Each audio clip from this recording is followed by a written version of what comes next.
Assalamualaikum warahmatullahi wabarakatuh. Waalaikumsalam warahmatullahi wabarakatuh. Selamat pagi anak-anak, bagaimana kabarnya? Alhamdulillah. Sehat ya? Sudah sarapan? Sudah makan? Sudah. Baik.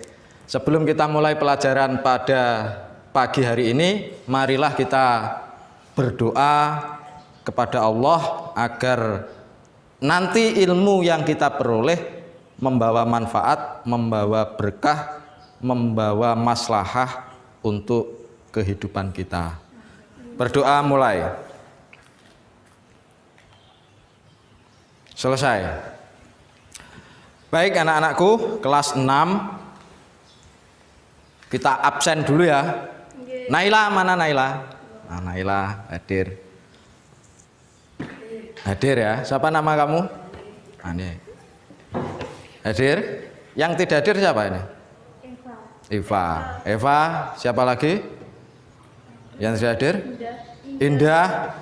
Indah nggak hadir ya. Berarti ada 2 anak yang hari ini tidak hadir. Oke. Baik. Setelah kita absen, silahkan. Ini ada, tadi kan katanya sudah makan semuanya ya, sudah sarapan, tidak ada yang puasa. Ini kan masih hari tasyrik, kalau puasa ya nggak boleh, dosa ya. Makanya hari ini materi kita sangat bersinggungan dengan kehidupan kita sehari-hari. Setiap hari kita pasti membutuhkan ini, setiap hari kita perlu ini. Kita bahas makanan hari ini. Ada yang bawa makanan? Nggak ada ya. Sampai biasanya bawa makanan, nggak bawa? Ya, bahaya, nanti habis ini kita makan bareng-bareng. Oke, ada pertanyaan. Jadi ada pertanyaan, ini pertanyaan dasar sebelum kita membahas makanan. Ini. Mengapa agama Islam mengatur makanan? Kemudian seberapa pentingkah makanan bagi kita? Ayo, siapa yang jawab? Penting, Pak. Penting, karena tidak makan mati. Karena tidak makan mati. Oke, ini bagus. Apa? Siapa lagi? Angkat tangannya. Ayo. Tidak makan mati. Sampean. Karena kalau tidak makan kita akan sakit. Kalau tidak makan kita akan sakit. Apa? Ada, oke. Ini maksudnya gimana? Makan kita akan kelaparan. Kalau tidak makan kita akan kelaparan. Bagus. Ini mengapa Islam mengatur makanan, terus seberapa pentingkah makanan bagi kita. Oke, saya lanjut ke slide berikutnya.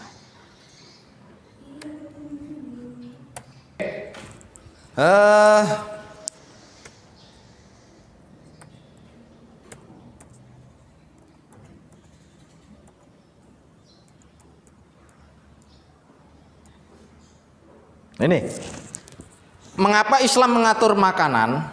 Jadi jawaban sampean semuanya sudah betul. Kalau tidak makan mati, kalau tidak makan perut saya sakit, kalau tidak makan meninggal, ya meninggal dunia maksudnya ya. Kalau tidak makan berarti membuktikan bahwa makanan itu penting.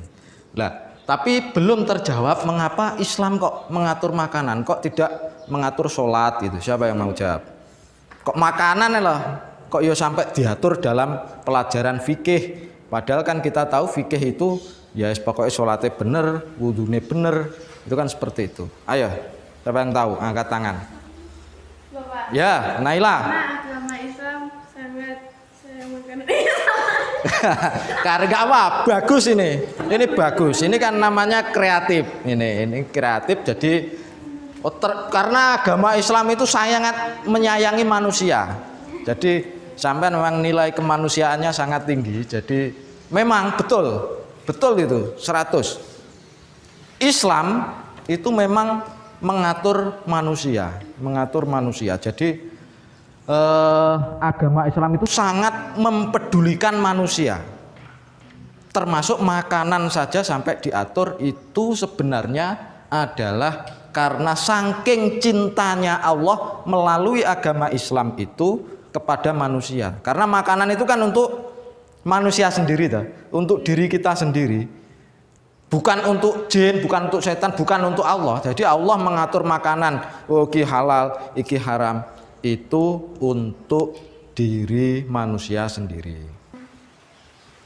Tujuan pembelajaran kita hari ini adalah kita nanti akan membahas masalah makanan halal, ya, makanan halal. Jadi arti makanan halal, hukum makanan halal, macam-macam makanan halal, dan hikmah makanan halal, sehingga kita nanti bisa menganalisis sampean semuanya. Setelah pembelajaran ini selesai, sampean bisa menganalisis mana makanan halal. Kemudian sampean juga bisa nanti mengkomunikasikan hasil analisis itu dalam bentuk diskusi nanti tentang makanan halal. Oke ya, bisa lanjut? Oke, kita akan masuk pada materi pelajaran. Nah, ini di sini ada foto ya, ada gambar. Silahkan diamati, kelihatan tak gambarnya? Silahkan gambar ini diamati, kira-kira gambar apa saja itu? Ayo langsung. Gambar apa? Ya, makanan apa? Nah? Ya, minuman. Minuman, kira-kira minuman apa? Dikira-kira. Air putih. Ada lagi kira-kira gambar apa? Ya? Minuman teh. Ya, kalau yang makanan ini semuanya ngelak mungkin ya, yang tertuju minumannya. Saya tampilkan gambar lagi yang mungkin lebih jelas. Nah, kira-kira gambar apa ini? Salad. Apa? Salad. Nah, iya, makanan orang luar lah itu, salad. Ada salad. Apa? Apalagi makanan apa?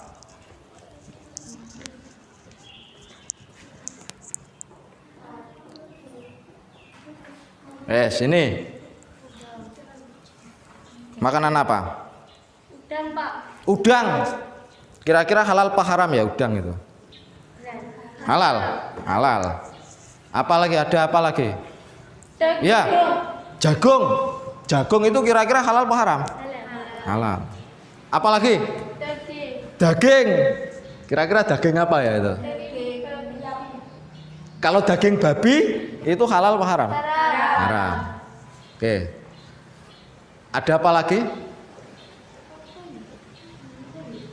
Sebenarnya ada jeruk, ada semangka, ada anggur. Kue. Apa? Ada kue. Nah, ini ada kue. Kue halal apa haram? Kira-kira? Nah, kira-kira halal. Buah, ada buah-buahan. Ya, ini adalah macam-macam makanan. Mana yang halal, mana yang haram, nanti akan kita tentukan. Kita akan menganalisis. Oke. Pak, tanya Pak. Ya. Niku enten daging babine kalau digoreng jadi satu makannya jadi halal apa haram? Bagus. Ini pertanyaan bagus. Ya. Pak, ini ada daging babinya. Ya, menurut keyakinan Naila, ini gambar ini adalah gambar daging babi, nggak apa-apa. Berarti masuk, gambar ini kan masuk. Padahal di situ ada makanan halal yang lain, ada udang, ada ayam, ada nugget. Nah, itu kan dicampur dengan daging babi. Bagaimana hukumnya? Nah, makanan yang dicampur dengan makanan yang haram, otomatis makanan yang halal tersebut juga akan menjadi haram. Nah, nanti akan kita bahas secara rinci macam-macam makanan halal. Ada lagi yang tanya? Ya, Putri. Kenapa daging babi kok haram? Nah, pertanyaan bagus. Mengapa daging babi kok haram, Mbak? Ya karena pertama, menurut sumber hukum Islam Al-Quran dan hadis itu memang sudah menetapkan babi itu haram. Yang kedua, karena memang ada dampak negatif bagi tubuh kita. Apa? Yaitu di dalam daging babi menurut penelitian mutakhir itu ada cacing pitanya yang sangat berbahaya bagi tubuh kita. Yang lain? Cukup? Ya. Oke. Ini ya, saya akan menyampaikan materi sedikit saja, nanti setelah itu silahkan sampean diskusi. Makanan halal. Makanan halal itu adalah makanan yang memang boleh dikonsumsi oleh manusia sesuai dengan syariat Islam. Jadi memang tidak ada larangan untuk memakannya. Jadi makanan yang boleh dimakan menurut agama Islam, menurut ajaran Islam itu adalah makanan halal, ya. Oke, saya lanjut. Hukum makanan halal. Pada dasarnya seluruh makanan yang ada di bumi ini adalah halal.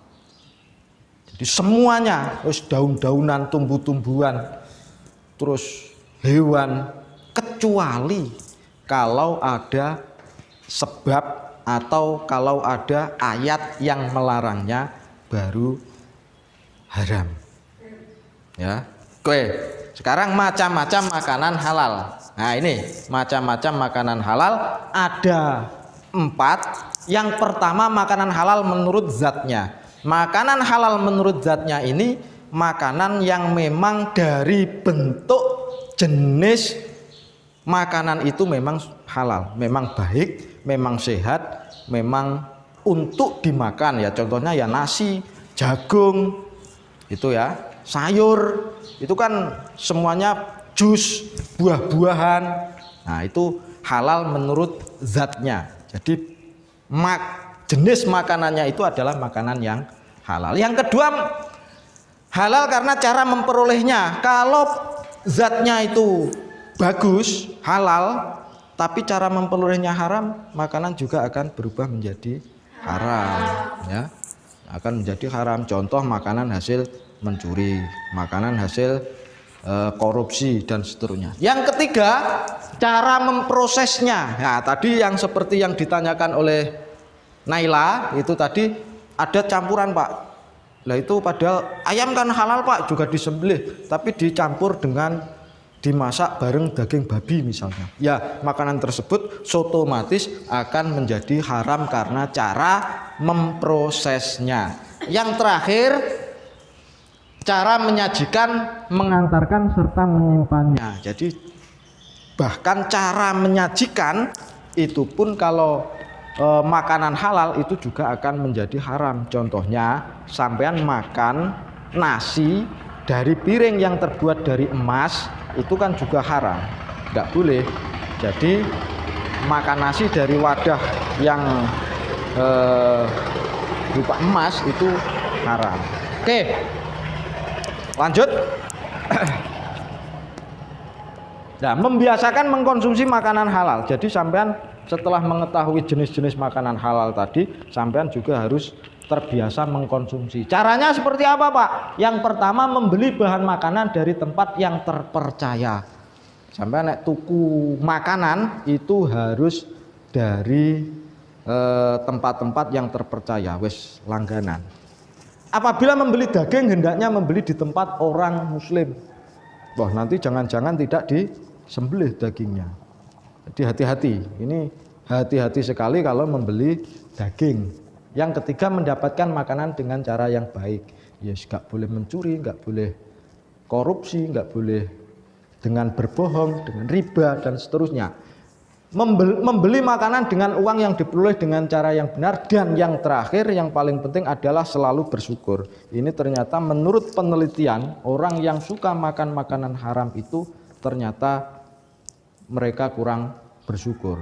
Karena makanan halal itu kan jumlahnya sebenarnya sangat banyak sekali. Karena kurang syukurnya kita, sehingga kita makan makanan haram. Itu karena kita memang kurang bersyukur.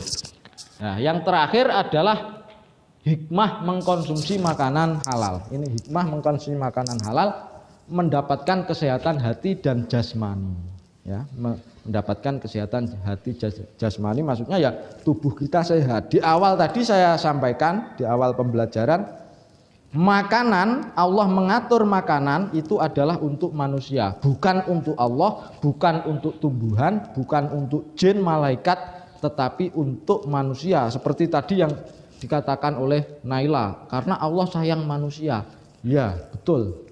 Supaya doa dikabulkan oleh Allah, setiap hari kan sampean berdoa, yaitu kalau ternyata belum terkabul-kabul ya patut dicurigai, jangan-jangan kita setiap hari ini makan makanan yang tidak halal, karena doa kita sulit terkabul.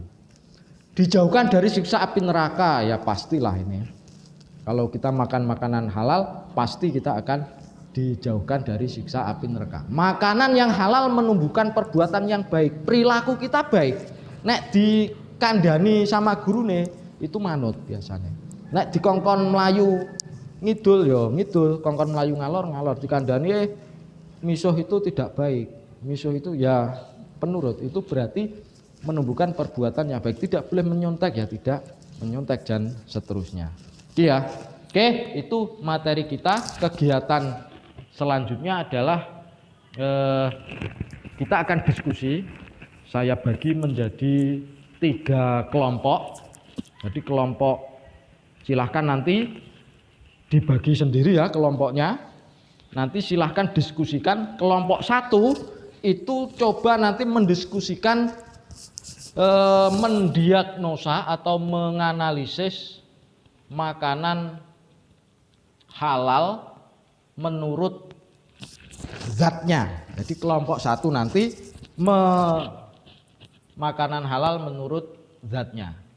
Nanti silahkan apa saja makanan halal menurut zatnya itu diidentifikasi dan bagaimana cara mengelompokkannya dan contoh konkret yang ada di sekeliling kita. Itu kelompok 1. Kelompok 2, cara halal, cara memperolehnya itu seperti apa contohnya? Contoh dalam kehidupan kita sehari-hari seperti apa?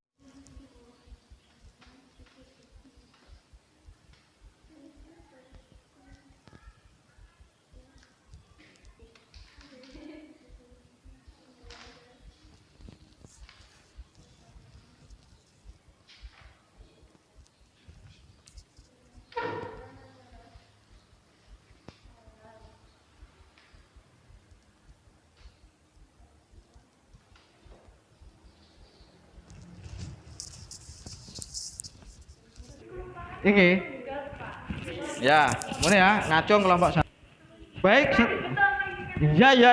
ya. 1, 3. Oke, setelah diskusi saya memberi kesempatan untuk kelompok 1, 2, 3 mempresentasikan hasil diskusinya. Ya, silahkan berdiri menyampaikan hasil diskusi dengan kelompoknya. Silahkan, siapa yang dulu? Ya, kelompok 1. Oke, ya.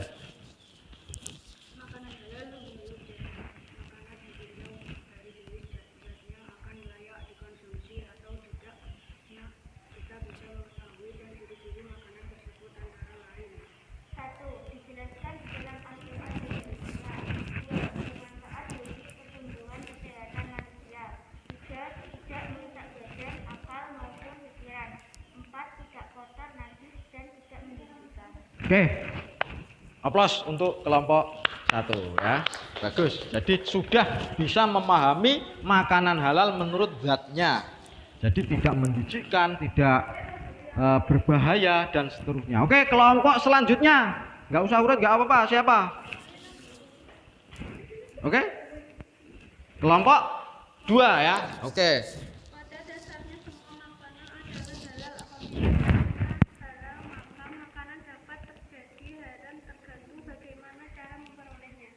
Makanan halal dapat menjadi haram apabila diperoleh melalui hasil mencuri, melakukan perbuatan menipu, dan maupun korupsi dan lain sebagainya. Oke, berarti walaupun makanan itu halal, Tapi kalau cara memperolehnya itu dari hasil korupsi menjadi haram. Oke, oplos untuk kelompok 2. Sekarang kelompok yang terakhir, cara memprosesnya. Silahkan, siapa yang presentasi ditentukan sendiri ya, tidak usah saya tunjuk. Oke ya.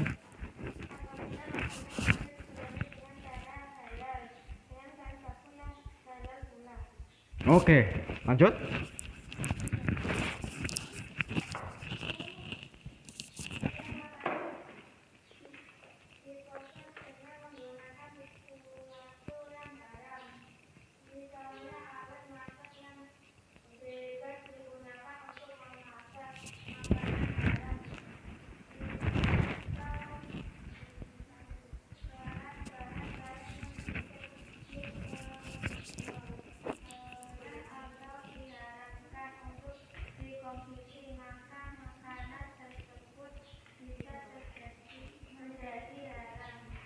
Oke, tepuk tangan untuk kelompok.